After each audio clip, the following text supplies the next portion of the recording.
Welcome back. We are now going to complete our discussion of the animations menu. And if we place our cursor where we have our animations, you'll notice that the animation menu is then going to be visible. And one of the things that you can do is you can determine that your animations will start not necessarily on a click, but either with the previous animation or right after the previous animation. And basically what you're doing is you are setting the animations in motion when you do this. And when we set animations in motion, we need to determine how long the animation is going to take, as well as what will happen between animations. So we can set that in motion also. So now let's take a look at what this animation set will look like during an actual PowerPoint presentation. So in order to do that, we're going to go to our slideshow. We're then going to go to this panel from the beginning, and then we're going to swap out our presenter view. So now we have what the PowerPoint is actually going to look like. And what you're going to notice is that when we set the presentation in motion, that all of the animations appear all at once.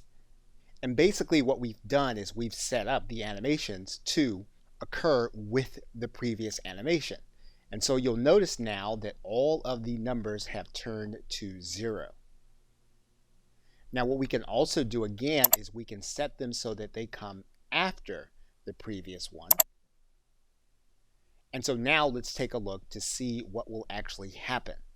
So again, in order to do that, we're going to go to our slideshow. We're then going to go to the beginning. And then we're going to swap out the view so that we can see it happen. And as you can see, the animations are happening automatically one after the other, given the delay.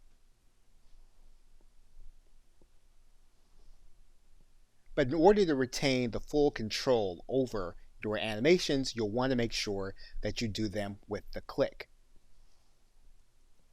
Now what you'll notice is that what we need to do is we need to go back to our animations. We need to touch on the cursor, and then we need to set these animations to occur after the specific click. And we can do that most effectively by just making sure that we turn the animations off. Then we can place our cursor again, and then we can set our animations again to go according to the order that we want them to.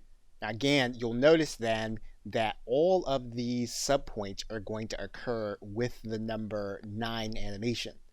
If we want these to occur in succession, what we're going to do is we're going to make sure to change this to on a specific click.